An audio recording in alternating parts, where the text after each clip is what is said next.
అందరికీ నమస్కారం అండి. వాస్తవ పిల్లలందరూ ఇప్పుడు పరీక్షలు అయిపోయి ఇంట్లో ఉంటారు కదండి.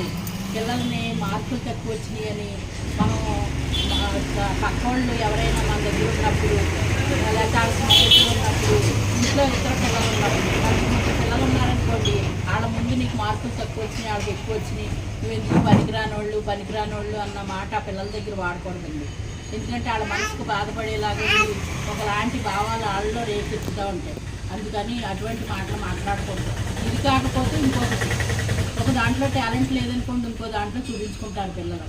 అప్పుడు మనం దాన్ని ఎంకరేజ్ చేసి ఇలా చేసుకుంటే బాగుంటుందమ్మా, అది నువ్వు ఇది పోతే పోయిందిలే, ఇంకో సబ్జెక్ట్ పెట్టుకో, లేకపోతే ఇంకో రకంగా చేసుకో, ఇంకో సంవత్సరం ఎక్స్ట్రా అవుతుంది, ఏమవుతుంది, నువ్వేం బాధపడకు, అది పెద్ద ఇదేముంది అనేసి వాళ్ళకి ఒక ధైర్యాన్ని నింపాలి తప్ప, తల్లిదండ్రులు, ఇంట్లో అక్క చెల్లెళ్ళు, అన్నదమ్ములు కూడా వాళ్ళ ప్రోత్సాహంగా ఉండాలి తప్ప